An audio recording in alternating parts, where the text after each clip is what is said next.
اس 10 دنوں میں پوری جد و جہد کی انتہا کر دینی چاہیے، کیونکہ یہ اس رمضان کا بھی خلاصہ ہے، ہماری زندگی کا بھی خلاصہ ہے۔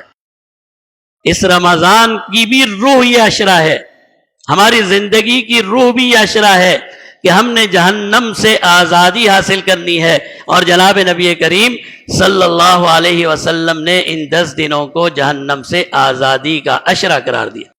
عام ہے، لیکن مانگنا پڑے گا، حاصل کرنا پڑے گا۔ ایسا نہیں ہے کہ آپ کی جھولی میں، بعض لوگ ہیں جن کی جھولیوں میں بھی ڈال دیا جائے گا، لیکن عام حالات یہ ہیں کہ ہمیں اللہ سے یہ مغفرت مانگنی پڑے گی، جہنم سے آزادی مانگنی پڑے گی، رونا پڑے گا، اپنے رب کو راضی کرنا پڑے گا۔ اور دوسرا جو عبادت کی معراج ہے وہ بھی اسی آخری عشرے میں، اور وہ عبادت کی معراج کیا ہے؟ انسان کو شب قدر کی رات حاصل ہو جانا، ایک ایسی رات حاصل ہو جانا جسے اللہ نے فرمایا ہے وَمَا أَدْرَاكَ مَا لَيْلَةُ الْقَدْرِ، اے انسان تو پہچان ہی نہیں سکتا، تو کیا جانے کہ لیلۃ القدر کیا ہے۔ لیلۃ القدر خیر من الف شہر، ایک رات جو 1000 راتوں سے بہتر ہے، برابر نہیں ہے۔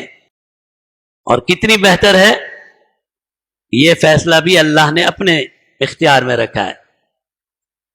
1000 کتنے ہوئے؟ 83 سال 4 مہینے، ایک رات کی عبادت 83 سال 4 مہینے کی عبادت کے برابر، اور وہ عبادت بھی وہ جس میں ایک لمحہ بھی اللہ سے غافل نہ رہا جائے، ایسے 83 سال۔ دنیا میں ایسے لوگ بھی ہوں گے، ہیں، حدیث میں تذکرہ ہوا ہے، چھوٹے چھوٹے اعمال پر جن سے مغفرت کا وعدہ کیا گیا اور جنہیں معاف کر دیا گیا۔ ایک عورت کو یاد ہے نا، بنی اسرائیل ایک عورت کا واقعہ، پیارے محبوب نے فرمایا صرف کتے کو، پیاسے کتے کو پانی پلانے پر اس کی مغفرت ہو گئی۔ کسی کی ایک سجدے پہ مغفرت، کسی کی ایک رکوع پہ اللہ کی رحمت ہے جسے عطا کر دیں۔ تو اگر کسی ایک سجدے پر مغفرت ہو سکتی ہے تو پھر ہم لیلۃ القدر کے سجدوں کو کیوں ضائع کریں، لیلۃ القدر کی عبادت کو کیوں ضائع کریں، جسے خود اللہ نے فرمایا کہ یہ اگر اس ایک رات کی تو نے عبادت کر لی تو تیرے رب کا وعدہ ہے یہ 83 سال کی عبادت سے بھی بہتر ہے۔ اور ہم پھر پیارے محبوب نے فرمایا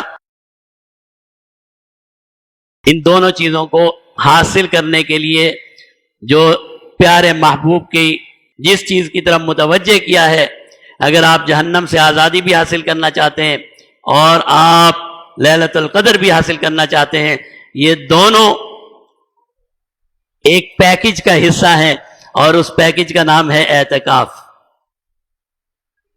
اگر آپ چاہتے ہیں کہ آپ جہنم سے آزاد بھی ہو جائیں اور آپ کو لیلۃ القدر بھی مل جائے، پھر آپ کو ایک سنت اپنانی ہے، اور وہ سنت کیا ہے؟ جناب نبی کریم صلی اللہ علیہ وسلم کا اعتکاف کا معمول، کہ آخری 10 دنوں میں 20 رمضان کا روزہ آ کر مسجد میں کھولا جائے، اور پھر چاند رات تک اعتکاف کی نیت سے مسجد میں رہا جائے۔ یہ پیارے محبوب صلی اللہ علیہ وسلم کی سنت مؤکدہ ہے، امت پر کفایہ فرض ہے۔ فرمایا اگر کسی محلے میں کوئی شخص بھی اس پر راضی نہیں ہوا تو سب گناہگار ہوں گے۔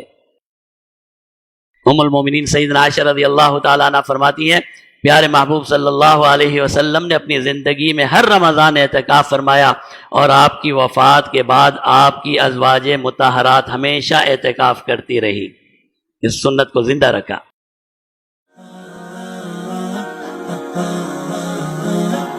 ah